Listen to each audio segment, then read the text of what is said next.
All right, let's dive into something that might just flip everything you think about strength completely on its head. We're talking about a spiritual strategy that feels pretty counterintuitive. It's called self-reduction, and it's presented as this really powerful path to genuine personal growth. You know that feeling, right?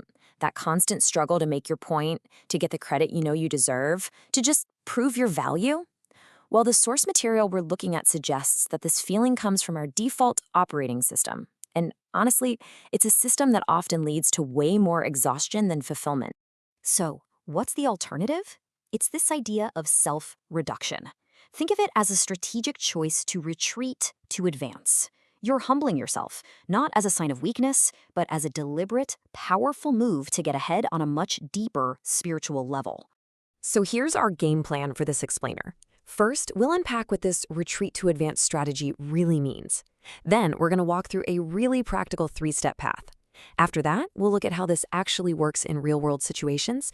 And finally, we'll uncover the true reward behind this whole practice. So, what does it actually mean to retreat in order to advance? Well, it all starts by shifting your whole perspective on what strength even is. Instead of seeing strength as being dominant or always asserting yourself, this strategy redefines it as the ability to voluntarily humble yourself for a much higher purpose. Now, this isn't just some vague concept. The source material gives us a super clear framework to put this whole strategy into action. So let's break down this 3-step spiritual path. The journey starts on the inside with your mindset. That's what the source calls cognitive humility. From there, it moves outward into your actions. That's behavioral submission. And it's these 2 steps working together that really set the stage for that final incredible stage, spiritual ascension.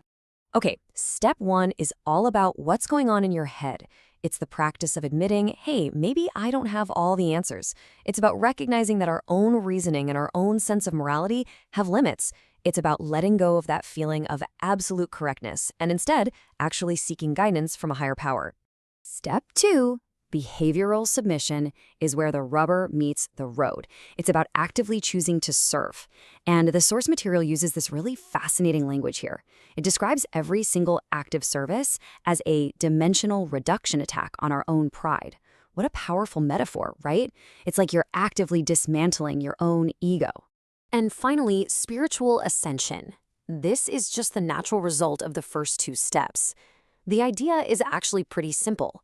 The more we see the greatness of a higher power, this higher dimension, the more we can't help but recognize our own smallness in a lower one. And that feeling of awe, that's described as the fastest fuel there is for spiritual growth. Okay, so that's all the theory.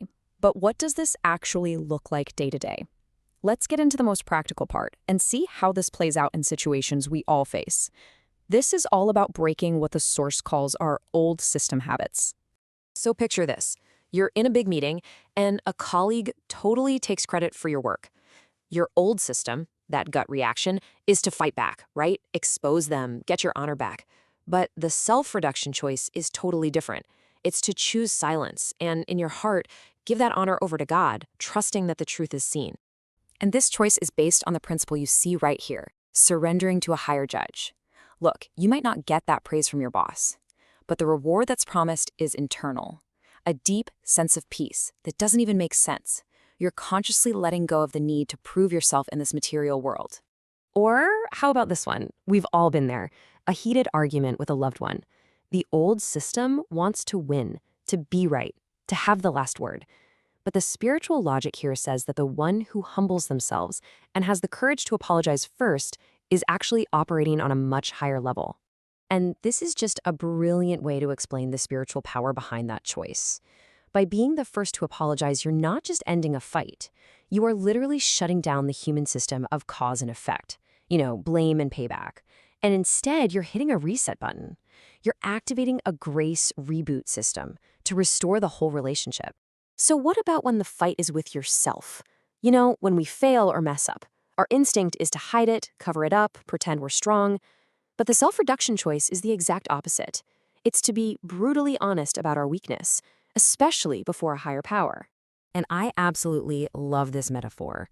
By admitting I can't do this on my own, you create what the source calls a low-pressure zone.